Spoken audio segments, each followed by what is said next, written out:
كلما ابتعدنا اتضحت الصورة. كلما ابتعدنا اتضحت الصورة وعرفنا جزءا من الحقيقة. ها نحن نشاهد الصورة كاملة بعد أن كنا نلمح شيئا يسيرا منها. إذن ها هي الأرض التي امتلأت بضجيجنا وهمومنا وآلامنا. ها هي الأرض التي نتباغض فيها ونتعادى من أجل شيء يسير منها. يا ترى ما حجم ذلك الشيء الذي من أجله امتلأت قلوبنا بالحقد والكره؟ في هذه البقعة الغائرة، في هذا الخضم الهائل، هناك من يخسر نفسه وآخرته لكي يستحوذ على شيء بسيط من هذه الأرض. هل نستطيع الآن الإشارة لذلك الشيء البسيط الذي استحوذ عليه؟ هل لدينا المقدرة على رؤيته ومشاهدته؟ ما زلنا نبتعد، وما زالت الحقيقة تزداد وضوحا، ولنا أن نتساءل ونحن نشاهد هذا الكون المذهل، ونحن نرى هذه الآفاق الفسيحة. يا ترى ما هو حجم ذلك القزم الذي قال في يوم من الأيام أنا ربكم الأعلى؟ هنا ندرك بوضوح أنه كان يهذي، وأن مقولته تلك أسخف نكتة قالها إنسان. لقد اختفت الأرض تماما، غابت في ملكوت عظيم. فأين تلك الأملاك التي كنا نراها كبيرة؟ أين تلك الهموم التي تجبرنا على البكاء وتمنع عنا السعادة؟ أمام هذه الآفاق، أمام هذا الملكوت المبهر، تستحيل كل قواميس اللغة إلى تسبيح وابتهال. إن الذي خلق هذه المجرات بهذا التناسق وبهذه الدقة وبهذا الإبداع لهو رب عظيم، تتجلى لنا عظمته فلا نملك إلا أن نردد سبحانك ما عرفناك حق معرفتك.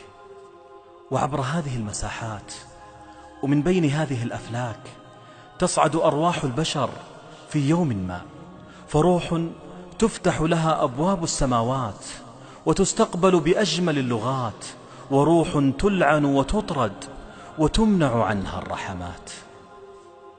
ومن خلف هذه الآماد ومن فوق تلك السماوات سمع الله قول تلك التي جاءت لرسول الله صلى الله عليه وسلم تجادله في زوجها.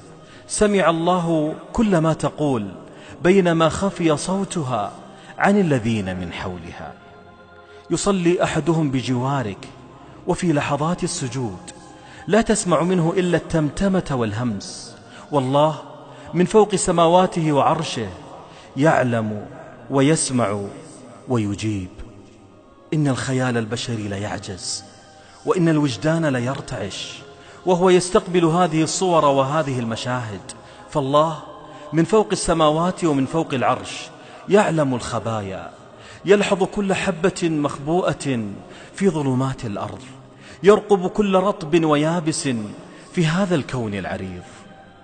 وأمام هذه العوالم الفسيحة، أمام هذه التفاصيل المبهرة، ندرك بوضوح معنى قول النبي صلى الله عليه وسلم لو كانت الدنيا تعدل عند الله جناح بعوضة ما سقى كافرا منها شربة ماء. ها نحن نعود بعد هذه الجولة التي تدير الرؤوس وتذهل العقول. إنها جولة في آماد من الزمان وآفاق من المكان وأغوار من المنظور والمحجوب والمعلوم، جولة بعيدة موغلة مترامية الأطراف. والآن دعونا نبحث عن الأرض المختفية في عالم من الأفلاك والأنجم والمجرات، بل دعونا نبحث عن الشمس التي تكبر الأرض بأكثر من 1,000,000 مرة، والتي كنا نظن أنها الأكبر حجما في هذا الكون. يا ترى أين هي الآن؟ أين هي عن هذا الظلام الدامس؟ أين أشعتها المحرقة؟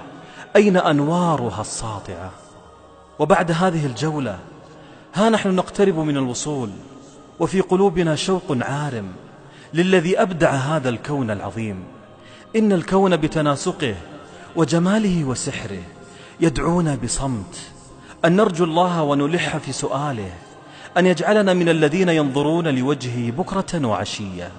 أبهرنا صنعه وإبداعه، فكيف لا تبهرنا اللحظة التي ينادى فيها لزيارته ورؤيته سبحانه.